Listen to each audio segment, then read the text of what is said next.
Alors, sauvegarder le document sous un autre nom. Alors, on va pousser le bouchon un peu plus loin. On va également modifier le contraste à l'intérieur des calques gris. Par exemple, sur le calque de l'ombre, et c'est pour ça qu'il faut avoir enregistré au cas où on foire, parce qu'ici j'ai fait la version simple de l'exercice, donc où on modifie de manière définitive les pixels, on ne fait pas d'objet dynamique pour les calques gris. Donc on va aller modifier directement. Et donc, quand même par sécurité, j'enregistre une fois, deux fois de suite le fichier sous deux noms différents, comme ça je suis certain que dans tous les cas, je ne vais pas perdre. Alors, vous faites un image réglage courbe, c'est-à-dire un CTRL M quand vous êtes en train de travailler sur le calque de l'ombre.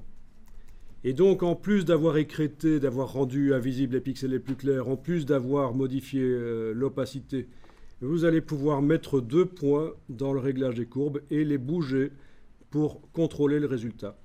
Est-ce que vous voulez que ce soit plus contrasté, le calque de l'ombre, ou moins contrasté? Alors, si avec ça, vous n'arrivez pas à obtenir le résultat visuel qui vous plaît, on se demande ce qu'il faut, parce qu'on attaque vraiment la voiture par tous les sens.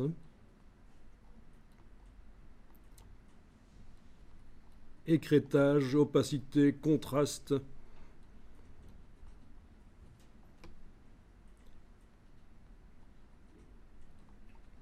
Même chose pour le calque des reflets.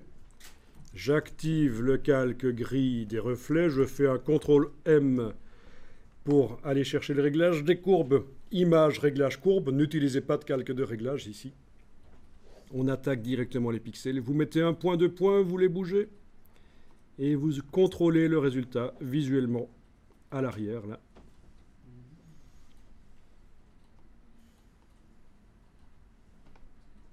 Voilà, voilà. Alors c'est du destructif, mais on peut quand même revenir plusieurs fois de suite si on veut modifier le réglage des courbes. Simplement, s'il y a quelque chose qui a été transformé en noir ou en blanc, on ne saura pas aller rechercher du détail dedans. Il n'existe plus.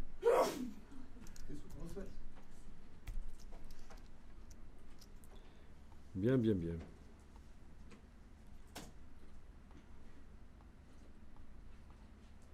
Et pourquoi est-ce qu'on n'a pas utilisé avec un calque de réglage alors? On n'a pas utilisé de calque de réglage parce que si j'avais mis un calque de réglage au-dessus du calque des reflets, il agirait sur tout ce qui est en dessous de lui. Et également le calque de l'ombre et le calque de la texture. Si je veux utiliser un calque de réglage pour modifier le calque gris ici des reflets, il faut que je mette le calque des reflets dans un objet dynamique et que je mette le calque de réglage dans l'objet dynamique aussi. Mais ça devient un peu compliqué. Comme vous n'êtes pas encore déduit au Photoshop, on va garder ça pour la 3e formation. Comment ça, on n'est pas La 3e ou la 30e? Parce qu'on va